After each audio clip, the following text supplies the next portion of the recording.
how did you begin in the terms of what inspired you to begin investing in the first place? Like, was it a person who was a role model? Was it a mentor? And when did you decide to begin? So as I mentioned, when we were in Colorado, we were fortunate enough, we built our first house in 2006, and it was right at the top of the market, and then the market crashed shortly after. That was in a time when my wife and I, we were starting to have kids. We needed more space, and we were very fortunate that to be able to upgrade at that point, homes, everything was on sale, right? I mean, Mm, and we were fortunate enough that we were able to qualify for a new loan and still keep our existing home. And the market was filled with great people who needed rentals, um, who just they couldn't buy a house because they got caught in a bad loan before. So we yeah. kept it. We moved back to Kentucky a little while later, and I met a guy at work, and we were both just talking and said, hey, real estate investment sounds really interesting. And we took walks every day, and we constantly talked about, okay, what can we do? How can we build this plan? How can we get out of this corporate rat race and start buying rental properties? Our Mhm. plan was to buy one property very inexpensively. There was a great up and coming neighborhood where you could get in for about $20,000 on a fixer upper. I mean, it would need a decent amount of work, but it was stuff that we could do ourselves. We wanted to pay cash, do the work ourselves, rent it out, and then do the Burr method, the buy, rehab, rent, refinance, repeat. And as we're trying to identify this $120,000 property, a package of 13 rentals fell into our lap. And I Whoa. say fell into our lap, but it was, he was at dinner with his girlfriend's parents, and they had some friends over. And of course, he was talking about things that he's interested in. And they said, well, it's interesting that you want to be in real estate investing. We actually have a portfolio that we're trying to liquidate because we want to retire. Wow. Do you want to buy this package? And of course, we wanted to. I sat Yeah. down, I ran the numbers. They made perfect sense. But first and foremost, I didn't have the capital to go buy 13 rental properties, and neither did he. We didn't have the contacts at banks to be able to go get the money for that. We didn't, even if we could, we didn't have the money for a down payment. We didn't know anything about how to invest and how to manage that many properties.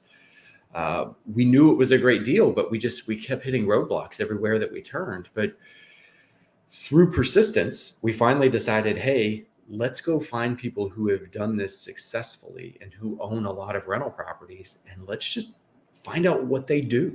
Let's find out what they do on a daily basis, what they did to get to that point, and figure out, is there a roadmap or a recipe that we can just follow for success?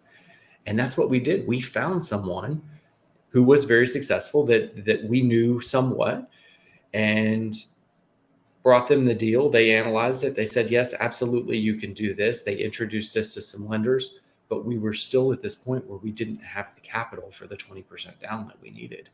Yeah. So we actually brought on this person that we met with, this mentor, came on as a partner. Cool. And again, in kind of this roundabout persistence way, we're still looking at it, and even cutting it in half and taking 50% and him and his partner taking 50%. We didn't have enough for the down payment. Mm. But again, we knew this was such a phenomenal deal. So getting creative, I said, well, hey, what if you all put up the money that we're short? We'll still be 50-50 partners, but I will agree to manage the properties at no cost on a set schedule until that delta is paid off. Wow. Um, and so that did a couple of things for us. One, it allowed us to get into this investment that was great, that we knew was great. It allowed us to be able to bring less money to the table. I didn't have to pull from my 401k to be able to make this deal work. And managing the properties, it taught us so much.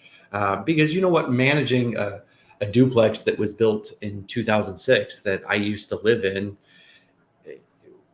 didn't really teach me much about real estate investing, right? I mean, it was Yeah. great passive income, and I get to experience the appreciation and all of those things, but it didn't teach me anything.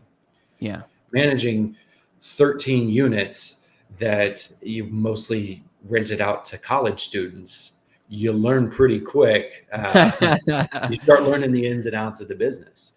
But I think the important thing for us was not allowing all of those roadblocks and doors slammed in our face to stop us. If it was something that we knew was a good deal, we had to think outside the box a little bit. And that's really what started me on my journey. And that little bit of passive income also allowed me to be able to step away, quit my corporate 9 to 5, and go into Wow. business for myself. Good for you, brother. What a story that is of someone who dipped their toes in the water, started with the duplex, moved somewhere completely new, was looking for an opportunity. I think this is the big part. A lot of people are like, "Well, where do I find the opportunity?" You had no idea that 13 properties would fall into your lap in terms of this portfolio, and it very much didn't fall into your lap. You noticed the opportunity because you were looking for one. For a lot of other people, you wouldn't even have found out, because the only reason you found out was that conversation you had with the people who were retiring. So your story is very much a quote unquote law of attraction story of, you started, you had a plan, you knew what you wanted, and then things happened for you. But it wasn't magic. Like, you only noticed it because that's what you were searching for. Well, I've got a mentor, Sharon Srivatsa, who always says, "Your eyes only see and your ears only hear what you're looking for." Wow. Right? I mean, it's like it's the old adage: if you go out and you get a new vehicle, and it's like, okay, well, I bought a blue Dodge Ram, and nobody else has a blue Dodge Ram, but the second you drive off the lot, you see them everywhere, and it's like, did everybody just go and buy one today Literally. because you bought one?